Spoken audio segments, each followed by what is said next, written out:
shoe dropped. Raiders sending Maxx Crosby to the Ravens for 2 first-round picks, including the number 14 pick in this year's draft next month. You know all about the edge rusher, 10 sacks, a career-high 28 tackles for loss last season. Let me bring in the squad that we have all over the football today. We had the breaking Tua news a little earlier, so we didn't get a good chance to dive into it. Do I have Schefter here?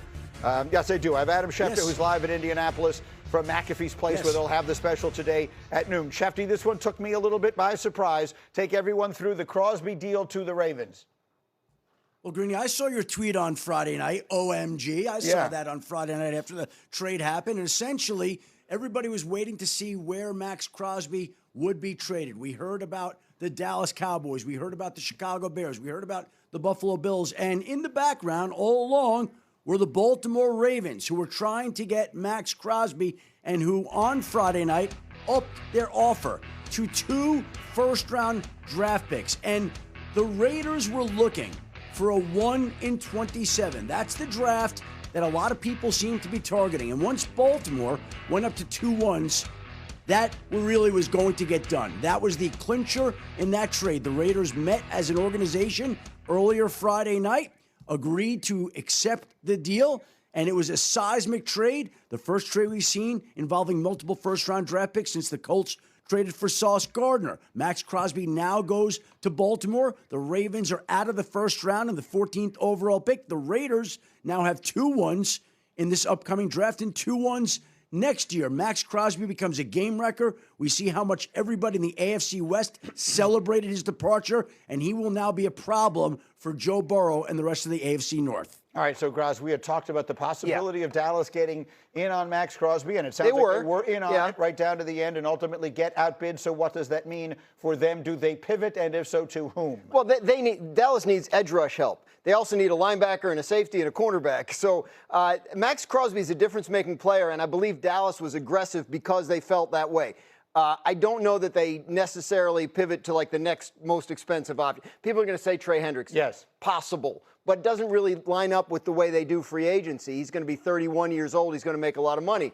I would look for younger guys and also possibly them reallocating some resources to pursue at some of those other positions because they need everything on defense. And I think that's the biggest thing. We all kind of talked about Dallas and Maxx Crosby, and I think it would have been an unbelievable piece. I think when you throw Trey Hendrickson's name in there, I think he'll be a good piece for them as well. The main thing is what you just said. There are other edge rushers that names aren't as big that I think Dallas is going to be in on, and there's nothing to stop them from making maybe another trade of a guy that we haven't yet talked about that might be available that we don't expect. But I think the main thing, you get a new defensive coordinator, it's not just one guy. You're going to need an edge to set the tone, but how many other guys can you get? You see Reek Woolen's name on there. I think Adafe Owe, he's another guy who's younger that can come in there and really help them get over the hump. But they need multiple pieces, to me, to be a contender in the NFC. Jalen Phillips played very well when he was traded to Philly last year. Dan, get in here.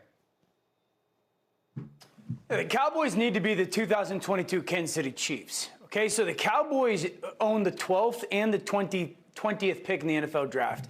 In 22, the Chiefs took Trent McDuffie, who just signed for $120+ million, and George Karlaftis. So the Cowboys don't have to be overly aggressive in free agency. I agree. Alex Anzalone at linebacker, Away at defensive end. Like, I like the fact that they were entertaining Maxx Crosby. Giving up 2 first-round picks for Maxx Crosby would have been hysterical since they acquired 2 first-round picks for trading Micah Parsons. So, like, I like the fact that they were in it, but while not being overly aggressive. I do think we've minimized the impact of this trade for Baltimore, though, Greeny. And I know we're talking about Dallas right now, but the timing of this trade is minimized. This is a Hall of Fame defensive end. Yep. Hall of Fame. Going to an organization that has been on the precipice over the last 5 years of winning a Super Bowl. They are now, in a first-year regime, going all in Baltimore. And I love Lamar. There ain't no more excuses now. This is all in. The coach, the offense, you got a game wrecker on defense. This is now Baltimore and an ownership group going, you got to go get it done, Lamar. We can't sit around and watch Joe Burrow and Patrick Mahomes and Josh Allen find ways in the playoffs to play high-level football. And so while this trade happens on Friday night and it's minimized, this is all in. This is a desperation move in an organization that's saying, we are on the back end of this window with this MVP quarterback, and we've got to find a way to get it done. I love seeing Schefter and Graz working the phones frantically as the conversations are going on. Go ahead, Schefter. Well, look, you're bringing up the Dallas Cowboys, and the Dallas Cowboys absolutely were in on Maxx Crosby. They went to a 1 and a 2. That was their final offer, final and best offer for him. It didn't get it done when the Ravens went to double ones. The Cowboys then over the weekend expressed interest in Khalil Mack. Khalil Mack returned to the Chargers on a 1-year, fully guaranteed $18 million deal. So now we have 2 pass rushers, 2 defensive weapons in Maxx Crosby and Khalil Mack that Dallas had some level of interest in. And neither one landed in Dallas. And so now you just keep going down the list. Now maybe there'll be some cheaper options that they add, but some of the more attractive, pricey items out there, they're not going to be Cowboys right now. Yeah, Khalil Mack would have been a 1-year deal. I think Trey Hendrickson probably going to require more. So I'm expecting the Cowboys to work off a little different list. Bears are another team I'm looking to see what they do. Again, it's a very busy week here, and is an important reminder. Countdown to NFL's negotiation period continuing starting today at noon Eastern. And as promised, Dan Graziano rejoining the program to speak of wide receiver 1 out there in Philly.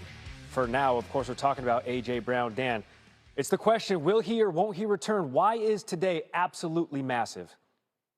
Because today at noon Eastern is when teams can start to get some idea what their other options are. So if you want a wide receiver and you're trying to get A.J. Brown and you know you may need to go to plan B, this afternoon is when, the Patriots have been talking to the Eagles about A.J. Brown. This is no secret.